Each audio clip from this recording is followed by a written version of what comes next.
The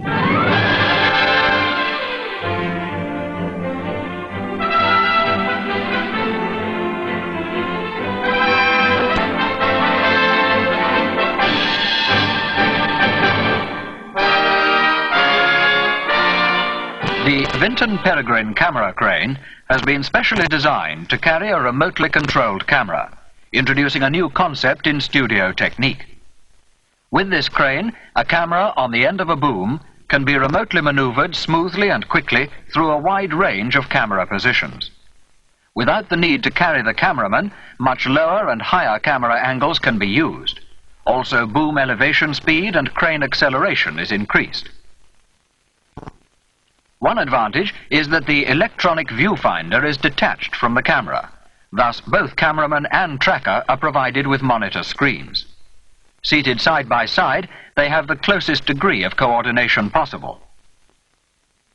A turntable, continuously rotatable through 360 degrees, is mounted on a crab-steered chassis.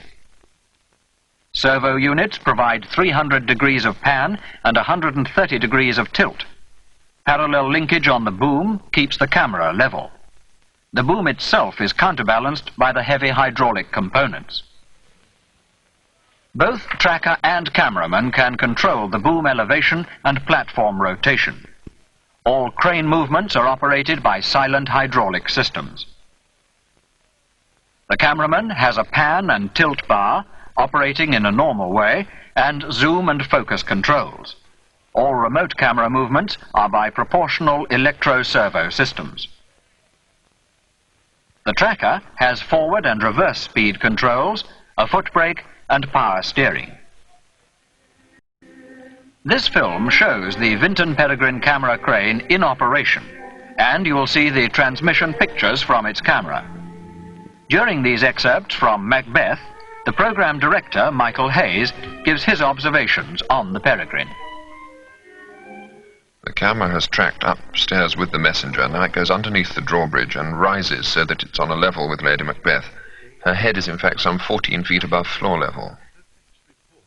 They have more in them than mortal knowledge. The crane backs out underneath the drawbridge and the camera rises up again to her eye level, something that can't be done at the moment by any other camera mount. Came a message from the king, who all hailed me Thane of Cawdor, by which title before these weird sisters saluted me and referred me to the coming on of time. With hail, king, that shalt be. This have I thought good to deliver thee, my dearest partner of greatness, that thou mightst not lose the dues of rejoicing by being ignorant of what greatness is promised to thee. The bridge is taken up behind her so that in a moment the camera can go right in and down, apparently going through solid wall, and pick her up on the other side. Glamis thou art, and Cawdor, and shalt be what thou art promised. And as she goes down the steps, you can see the camera come right in and sink right down to a very low angle indeed. So the camera has in fact flown through the air and gone through almost 200 degrees. It could in fact have gone through 300 degrees had the set allowed it. Yet do I fear thy nature. It is too full of the milk of human kindness to catch the nearest way. Thou wouldst be great, art not without ambition, but without the illness should attend it. Hie thee hither, that I may pour my spirits in thine ear, and chastise with the valor of my tongue all that impedes thee from the golden round which fate and metaphysical aid doth seem to have thee crowned withal. My lady! What is your tidings? Now the same movement in reverse. The crane tracks back, the camera rises up very quickly indeed, follows her up the stairs, and it's hanging over the steps so that the camera is now in a position where no other mounting could get to. hanging over a built-up part of the set, and it continues moving very quickly around in almost a complete circle.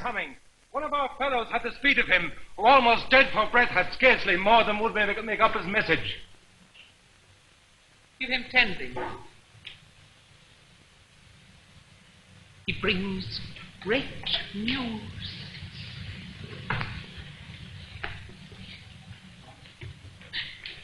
The camera goes in. Again, it's over the steps, and he's able to hold her in quite a large close-up.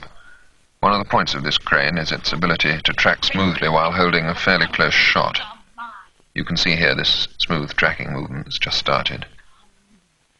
You spirits that tend on mortal thought. Now watch the same scene as the transmission camera saw it.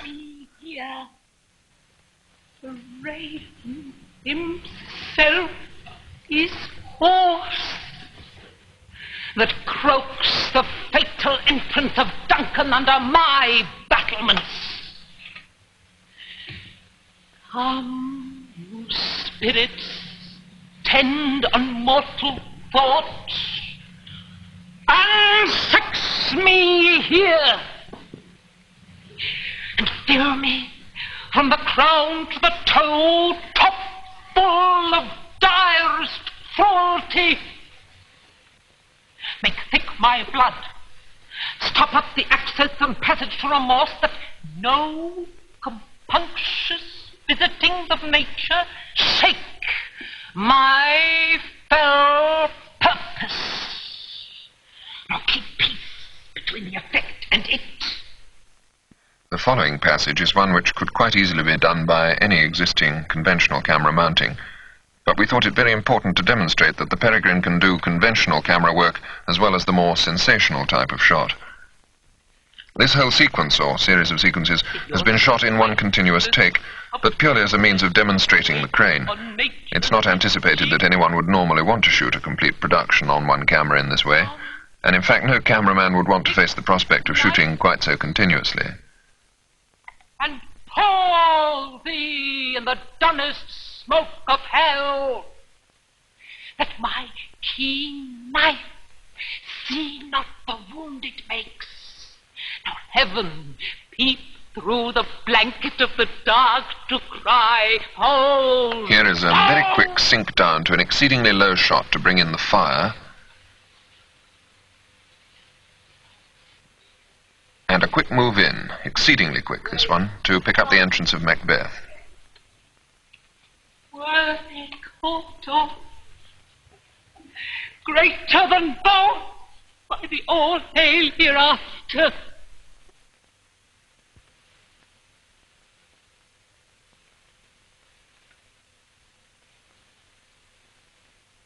Thy letters have transported me beyond this ignorant present, and I feel now a future in the instant. My dearest love. Now, in all these close twosomes with Macbeth and Lady Macbeth, one thing to notice is that the camera can not only swing round, favouring each in turn — this is something which quite a few conventional mounts can do — but it can also vary the height of the shot, in favouring one over the shoulder of the other, or in fact from below, which is quite useful. Never shall sun that morrow see.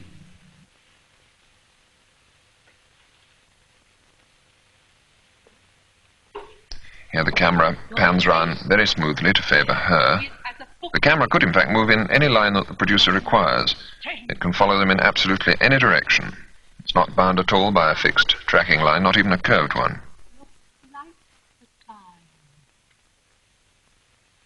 Bear welcome in your eye, your hand, your tongue.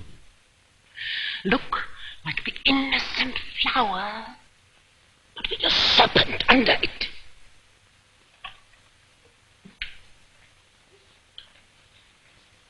He that's coming must be provided for.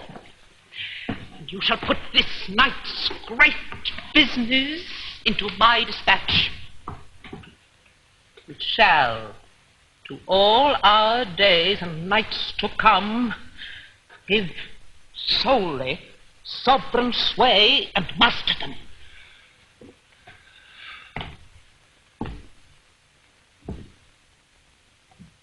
You will speak further. Only look up clear. To alter favor ever is to fear. Leave all the rest to me.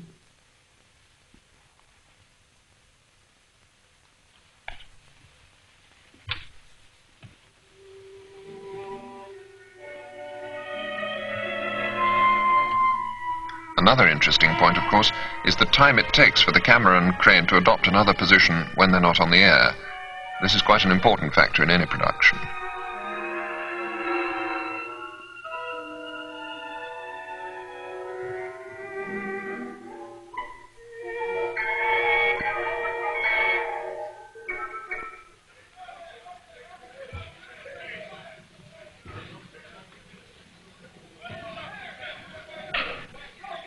Now, although this long tracking shot down the table and into a medium close-up of Macbeth could very easily be done by practically any conventional crane once again, it's very interesting to see what happens in a moment when Macbeth rises. If 'twere done, when 'tis done, then 'twere well 'twere done. Quickly. The assassination could trammel up the consequence and catch with his surcease success. That but this blow might be the be-all and the end-all here. But here, upon this bank and shoal of time, we jump the life to come. The camera glides from right to left over the top of the table without having to go particularly high. It holds him, in fact, right over to camera left without knocking the things off the table because there's no platform underneath to do so. Which being taught, return to plague the inventor. This even-handed justice commends the ingredients of our poison chalice to our own lips.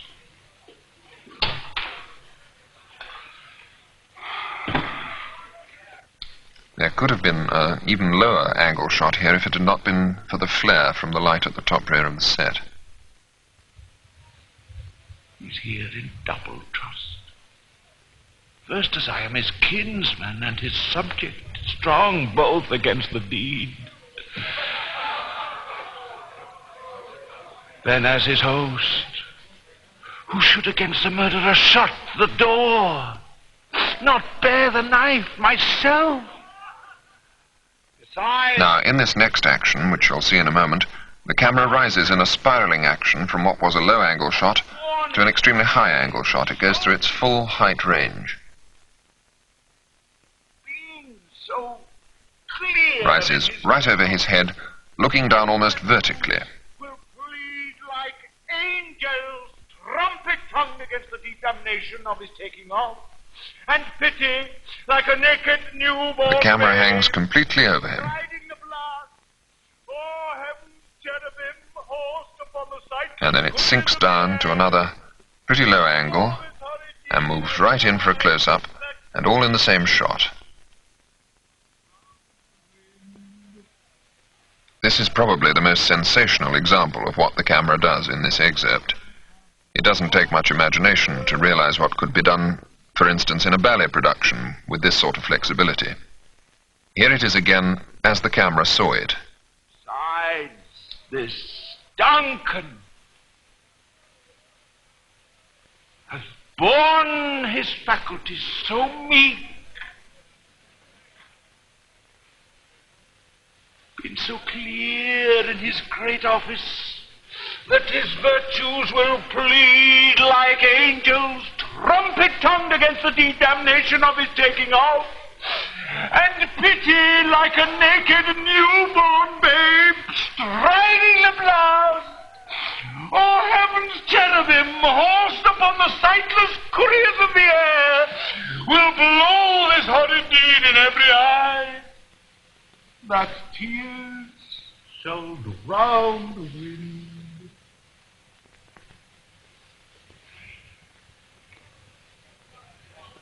I have no spur to prick the side of my intent. revolting ambition, which o'erleaps itself and falls onto the... Oh, how now, what news? He has almost supped. Why have you left the chamber? Hath he asked for me? Oh, you not he has. We will proceed no further in this business. He hath honored me of late, and I have bought golden opinions from all sorts of people, which would be worn now in their newest gloss, not cast aside so soon. The movement during this next very complicated piece changes direction entirely, so that we're looking first through and then right along the partition. And wakes it now to look so pale and green at what it did so freely. From this time such I account thy love. Art thou afeard to be the same in thine own act and valour as thou art in desire? Wouldst thou have that which thou esteemest the ornament of life, and live a coward in thine own esteem, letting I dare not wait upon I would, as the poor cat in the adage? Prithee, please. The crane now crabs quickly round the edge of the partition and tracks into a close-up of the actors in the next set, changing direction very smoothly and quickly. Beast, what's then that And here's another example of favouring one over the shoulder of the other. When you durst do it, then you were a man. And to be more than what you were, you would be so much more the man. An important point to bear in mind is that these excerpts were from a 35-minute production taped after only 4 hours of rehearsals. Also, the crew had but 18 hours of operating experience with this crane. The film shows, nevertheless, the tremendous possibilities available with the Vinton Peregrine.